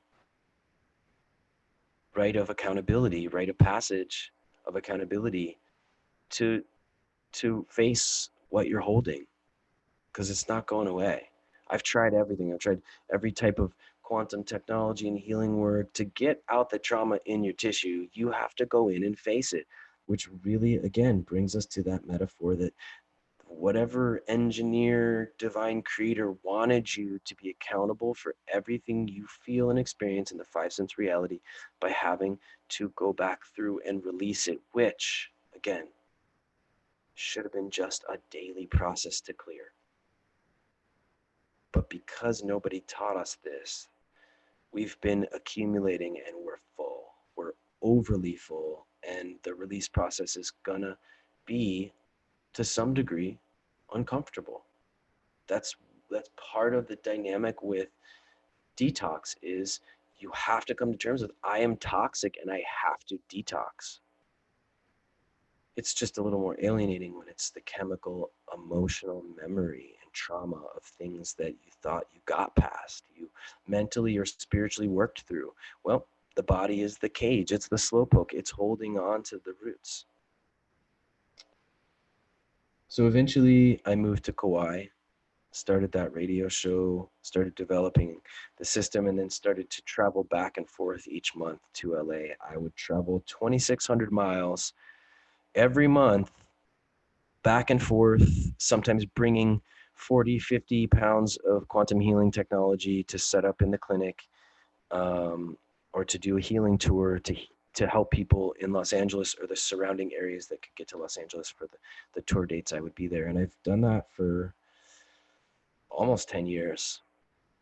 And at one point when we were filming Release, the movie, and at one point when we were deep in just lectures every month, I got through a year and I saw, wow, every month of this year I was gone for 2 weeks in LA, which means I literally have missed half a year of my children's life. Wow. And it just really hit me.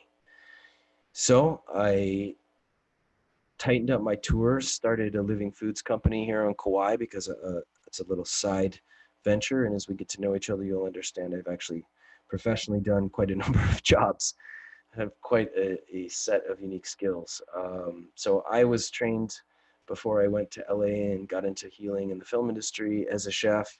I apprenticed in a five-star restaurant in Michigan, moved up the line quick, was sought after by another restaurant. They took me on. I moved quickly in and just deeply downloaded what it was, the culinary arts, and then eventually grabbed a pan of hot oil, burned all the skin off my arms, so literally was burnt from cooked food, and eventually continued my studies in Los Angeles of culinary cuisine, and eventually got into raw food, became vegan for almost 9 years, became a very fascist vegan, alienated a lot of my friends and family, and dove deep into, and I still consider my almost 10 years vegan was just a really powerful detox of my system.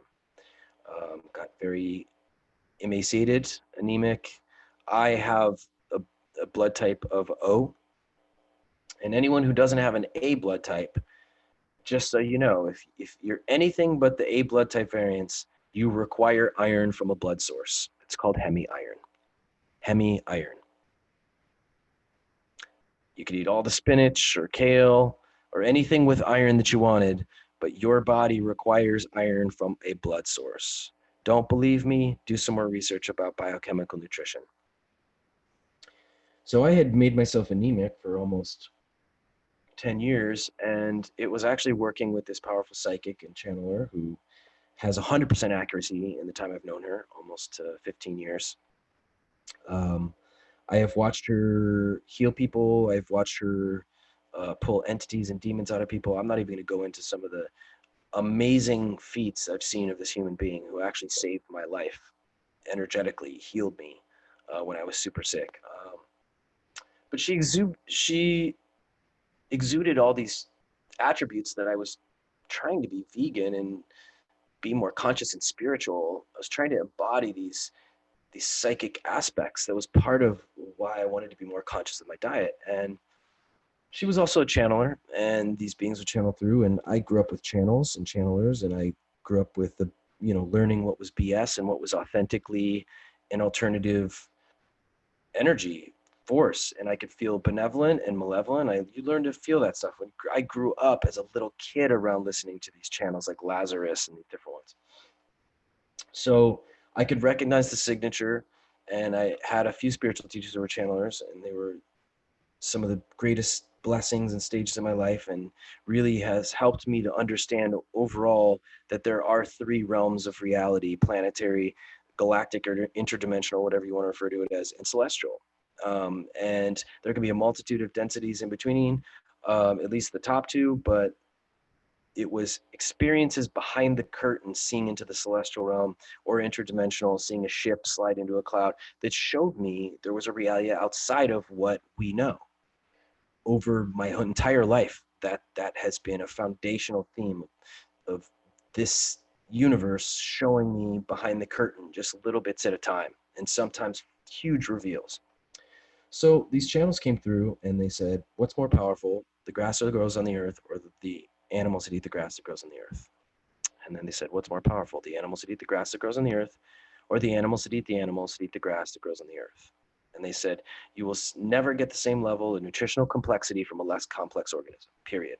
And then they said that there was an entire dogmatic perspective that was extremely superficial and materialistic, with vegetarians looking at the only value of these animals is their physical form, and not understanding their soul and their spirit that was understood by these ancient indigenous cultures, that understood that the soul and spirit of an animal or a living creature, whether the Indians that hunted the buffalo, that soul went into them, the spirit went into them to make them stronger. And it was a great honor for them and a great honor for this animal and its life or in its energy signature to go into a higher living organism that could defend a village or help save a forest that was about to be destroyed.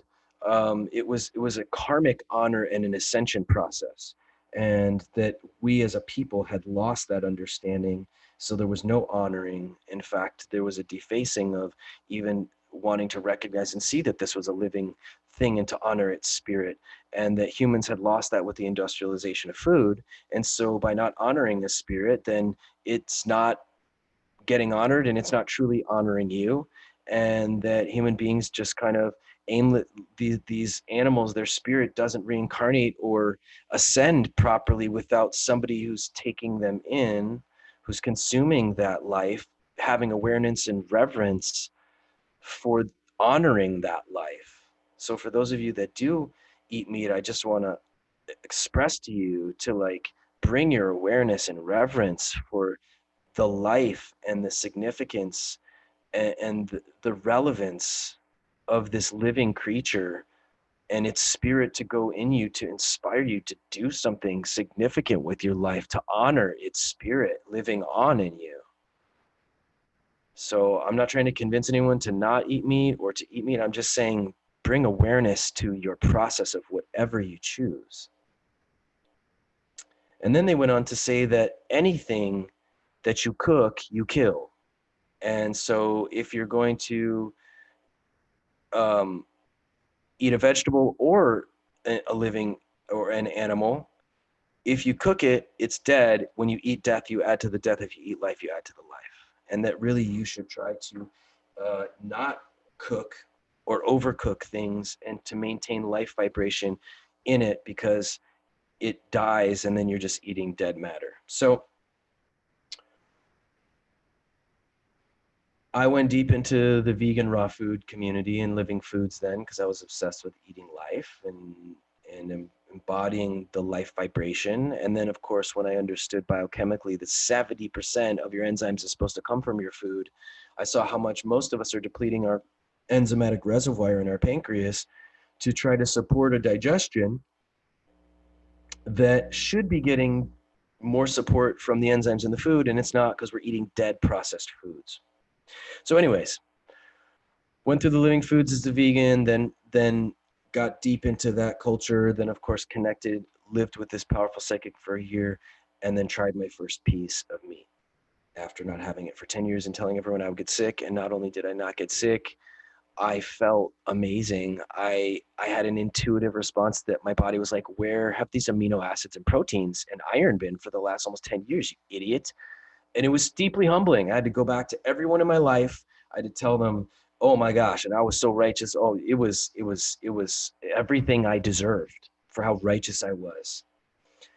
But I didn't care, because I felt so amazing. And I felt such a transcendence where I was misguided through my own mental, intellectual, moral, ethical beliefs, rather than just seeing what the results would prove and testing them and testing them and testing them. So I was humbled, and it changed my own perspective. And I am now an omnivore. I eat primarily vegan living foods, but I also eat living, uncooked, high quality animal protein sources, because that's what my body responds to. And I've tested all rounds, everything. I've tested, I experiment constantly. My number one process from going into being vegan was I am lactose intolerant. I can't process dairy. So if anything, I saw it was the pasteurized dairy that's the deadly poison. Because guess what? I tried raw milk because I was willing to experiment, totally afraid it could destroy my stomach because dairy is so challenging for me. Didn't get sick. Wasn't jacked at all. Stomach felt amazing. Actually started to do more research, found that the probiotics actually help regenerate the stomach lining and even have been proven to regenerate brain tissue.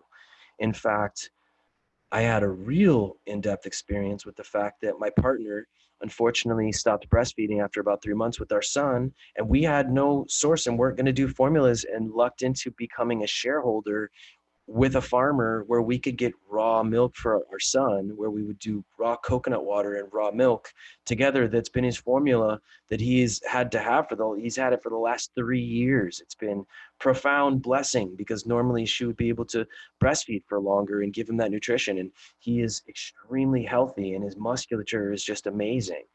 But if we ever gave him pasteurized milk with his coconut water, oh, he'd be jacked, even as a kid. Because I found that the lactose, remember, is highly acidic. When it's pasteurized, all the proteins are all broken down in a way that they're dead. They're dead proteins. So it's highly acidic. You put it in your body. It makes your body acidic. Then your body needs to make itself alkaline. And guess what it leaches? Calcium from your bones. You can never get back, because calcium, ironically, is alkaline in the body. So it's leaching calcium out of the bones to try to balance your pH, because you're making yourself so acidic. So it was really the dairy that was the deadly poison I saw from being vegan, because again, in the pasteurized dairy, just to clarify, pasteurized dairy is a deadly poison that we've all been sold. Boom. That's what worked for me. So I started a living foods company, completely vegan living foods company here on Kauai.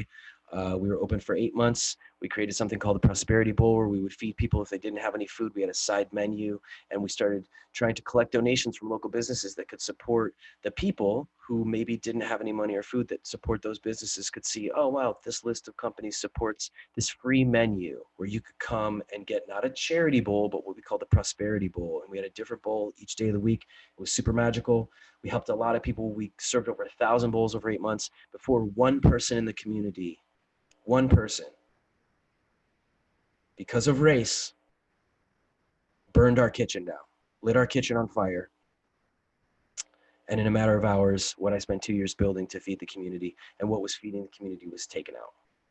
So it's really ironic to feel and hear somebody try to tell me I'm a racist when, just for perspective, where I live, where I've lived for 10 years, I am the minority here in terms of, like, where I live on one of the smaller islands.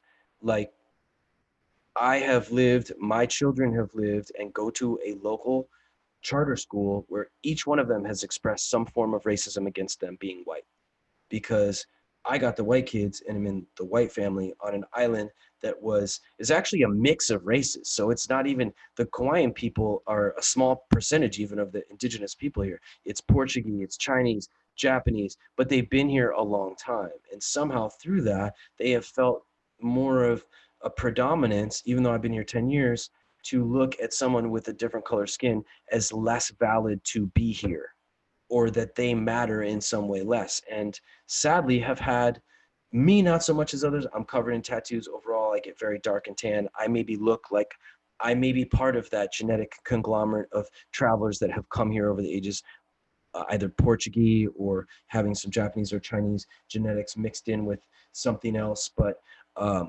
I have seen and witnessed, and my kids, blonde hair, blue eyes, ironically, and my other son has dark hair, but he looks more like a white kid. And it's a weird thing to be in an environment where very much it's not the same as being in America. It's really not. Like, it's not the same.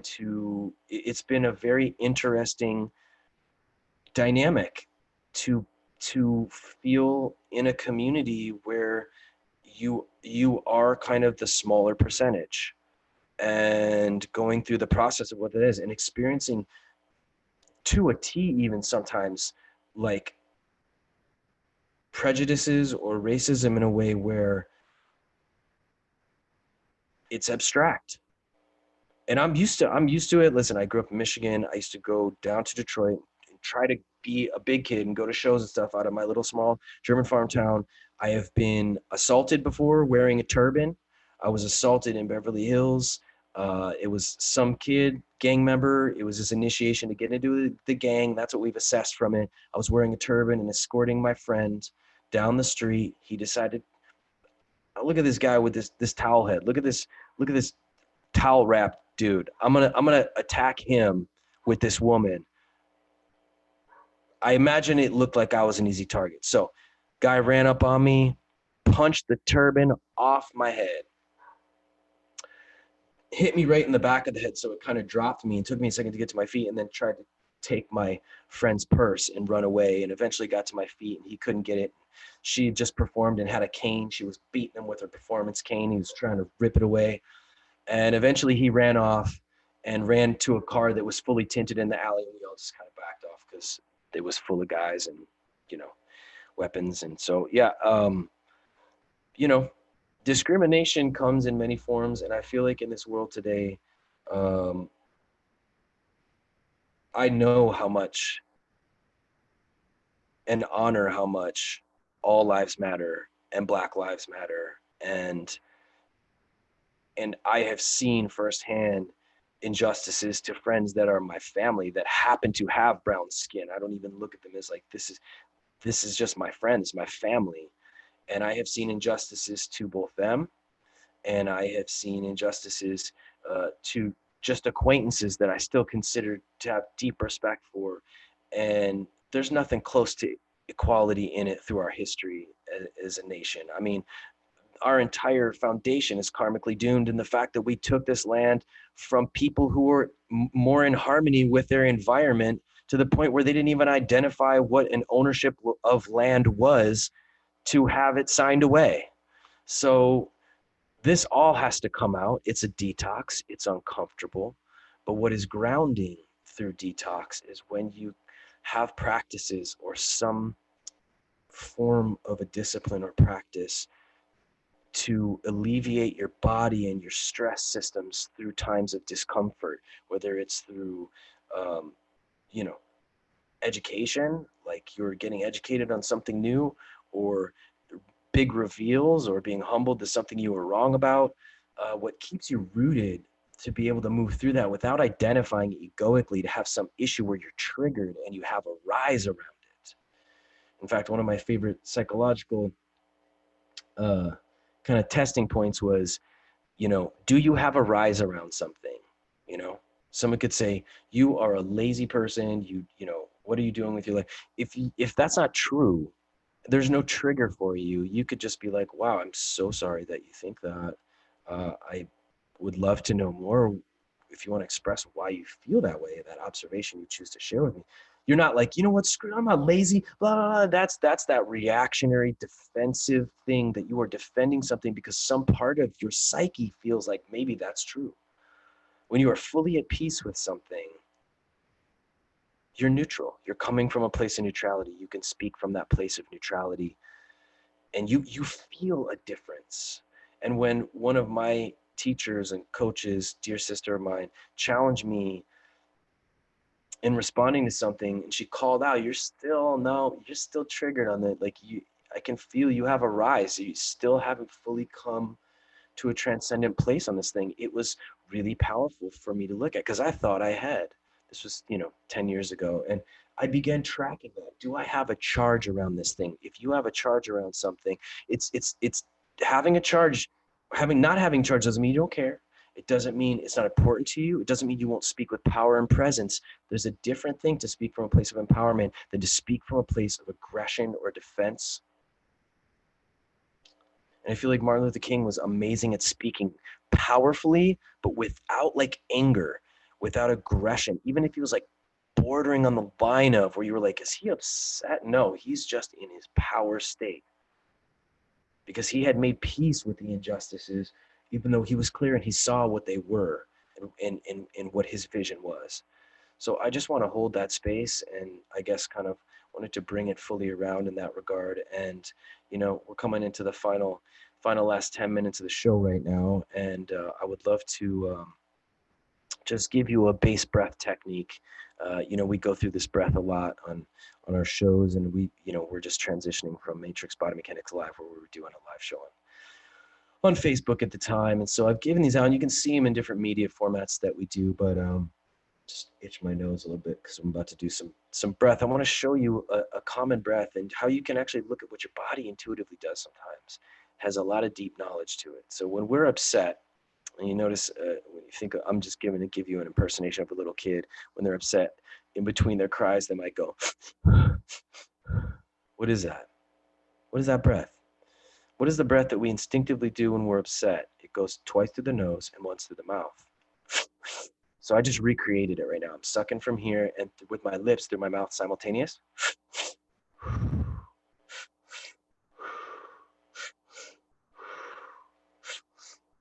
So you can see I'm inhaling oxygen from 2 ports instead of 1, which is important to note because we're flooding oxygen into the bloodstream. And what this does when you get into a repetition with it, so we're taking that organic breath, that organic response, and we're creating a disciplined tempo and construct for it.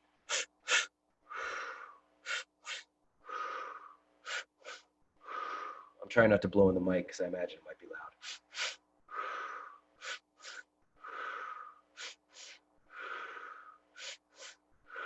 So I want you to explore trying this breath. It's very simple. I want you to try it for a minute or two after we get off the broadcast. And at the end of it, I want you to blow all the air out and stay breathless. Try for 30 seconds if you can even. So I'm breathless right now. And after you do this for a minute to 2 minutes with this breath, you're oxygenating the blood. And then when you take that breathless state, you're creating hypoxia, but not in a negative way. You're using it homeopathically to direct oxygenated blood, which is what your body's response is, to direct oxygenated blood to areas that are more damaged or stressed. So after that breathless 30 seconds, take a deep breath through the nose, because going through the nose is going to fill the upper respiratory first and not the belly, which we've covered in this. You're going to sip a little more at the end. You're going to hold it. You're going to tuck your chin. You're going to kind of gently pull your chest open, roll your eyes up. So you're going to stretch them up. That's activating the pineal gland. Same with pressing the tongue to the roof of the mouth. And you're just going to hold and squeeze and maybe just see some energy moving up. See it moving up and coming out the top and coming back around like a toroidal field. That's the visual exercise, which we're going to get more into how to develop psychic ability at the foundation, which is imagination and visualization, which is stomped out of us in our education infrastructure that we've had so far.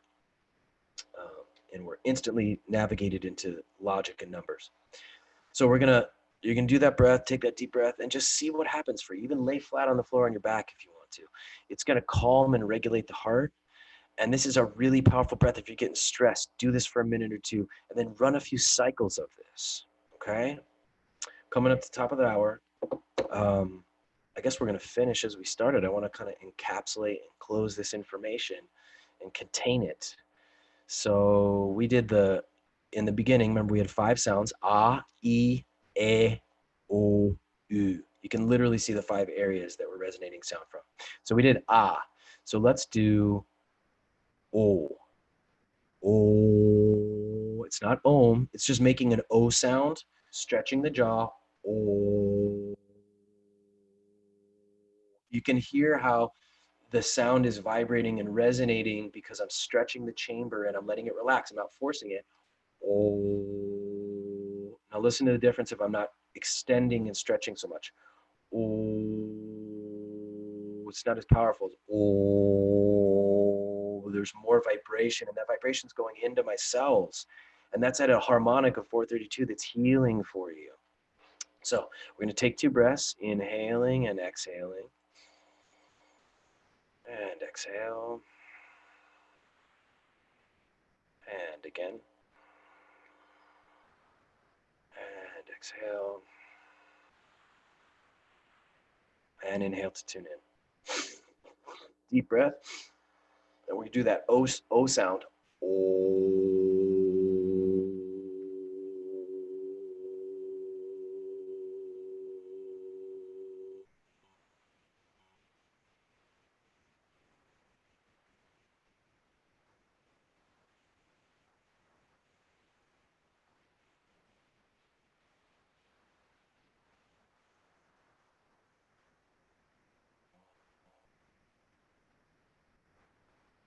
So as you practice this, your sound resonance will be powerful.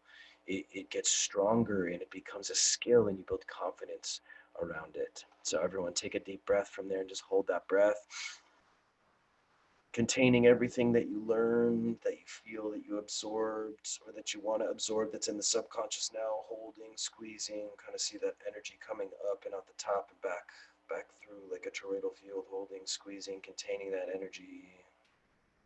And exhale. And we're going to go through a lot. Ujjayi breathing, pranayama, padapati, breath of fire, what it is, breath pressurizations, how to move kundalini. We're going to be exploring a lot of this because these are physiological processes that you can do. They're like features on your vehicle that your vehicle does. It's that extra red launch button on the dashboard you've never pressed. There is so much to this technology that makes it so powerful. And another example is quantum technologies that work well with it. I just am seeing, I'm sure people are curious what this is. This is called a tau patch or Tao patch, TAOPATCH. They are little circuits that have crystals concentrated into the circuit, and your bioelectricity lights up the bioelectricity in these little crystals, and it stimulates the nerve points like having an acupuncture needle in there, and it directs the energy from the nervous system to these primary points. So you have to put them in specific areas. One's here. Actually, there's one back on the back of my neck, C6, C7. And you place them in different places. And the videos with people with like cerebral palsy or MS that have coordination stuff, they put these on them and they are walking balanced and strong, or not having the shakes the same way. It's been really amazing. So I met the owners and innovators of the company, and these are quantum healing technologies, example of quantum healing technology that I would recommend working with these internal technologies through practices that we can do. So we'll have links for these. We're going to go into a more and kind of cover some of the cool science behind it. And I'll put some links below in the chat room for everybody. But it's the full spectrum. The Trinity of Health and Wellness is biochemical food, true education of how your body methylates, demethylates food, how it processes food, how your body resonates with different things vibrationally and also with your biochemistry. Then we have the yogic sciences and the arts of breath and the engineering of the body union system, activating your body on a cellular level. When you do even a minute of the yogic sciences, it activates the cells, which are basically a nucleus, which is acidic, and the cytoplasm, which is alkaline, which is a battery. So these systems activate and charge the batteries of the cells to turn on an optimal level of functionality for you. Then we have neuromuscular therapy or touch, how to cross-laterally activate the system and wake up the inner physician. And then we got that quantum healing tech, which is technically our 4 pillars. And we're going to touch base on them each week in the second half of the show after exploring how necessary they are with educating and bringing awareness to what's going on in this deep liberation process, revealing process that is to come. And, you know, having a weekly show, a lot happens in a day, let alone a week. And we're going to be catching up on a lot of that and bringing awareness to it. So I look forward to seeing you all next week, next Monday, starting our day off right. I hope that this transmission has reached you and helped. And if you want to learn more and understand more about the sciences, about myself, plenty of links. You can check out matrixbodymechanics.com. You can check out People for People Radio, always checking out different components with the programming and the shows that we have on. You can check out our YouTube channel, Matrix Body Mechanics TV. And if you want to check more out about health and wellness and nutrition, my living foods company, Mandala Living Foods, you know, after the fire burned down, we transitioned to a virtual platform and starting to do more education-based stuff. And we have a GoFundMe to try to rebuild our cafe because it burnt out all the equipment, but the fire department got there before they could destroy the structure. So we're looking to still get a network of these mobile food kitchens out, these raw food kitchens, serving food to the community that the different businesses donate and support to. So we're covering the spectrum. It's about healthy lifestyle and awareness through healthy lifestyle and practices. And we in the West, unfortunately, don't have the discipline that's indoctrinated into our culture to have more disciplines for systems like this. And we're a fairly young civilization. We don't really have a lot of ancient sciences. So sometimes you need some white guy to come in.